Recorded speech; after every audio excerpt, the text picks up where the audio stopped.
অনেক স্বাদের একটা ভর্তা বানালাম, খুবই দারুণ লোভনীয়। এর জন্য একটা বেগুন, দুটো আলু, তিনটা টমেটো নিয়ে নিলাম। বেগুনটা বেশি বড় না, ছোটো। বেগুনটা পুড়ে দিলাম।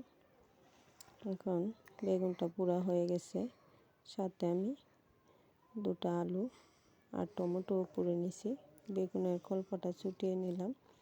এখন টমেটোর কুসাটা ছাড়িয়ে নিতেছি। টমেটোগুলো ছিল দেশি, তাই কুসাটা অনেক শক্ত, ছুটতেই চাইতেছে না। মনে হইতেছে যে আমার সাথে ঝগড়া করতেছে, যে কারণে ছুটতে চায় না। তাই এর ফাঁকে আবার শুকনো লঙ্কা ভেজে নিলাম।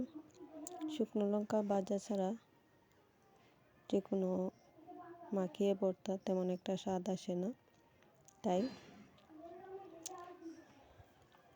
ভেজে নিলাম।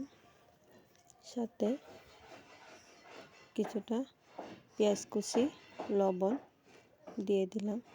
এখন সবগুলোকে মিশিয়ে ভালোভাবে একটার সঙ্গে একটা যাতে মিশে যায় সেভাবে মাখিয়ে নেব। আর সাথে একটু সরষের তেল দিয়ে দেব।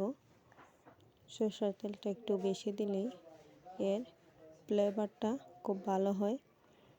আর ভালো ফ্লেভারের জন্য সরষের তেলে কাঁচা ভর্তার মধ্যে মাখিয়ে এর দারুণ একটা স্বাদ আসে। যারা দেখবেন তারা লাইক, শেয়ার, কমেন্ট করতে ভুলবেন না এবং সাবস্ক্রাইব করে দিবেন। খোদা হাফেজ।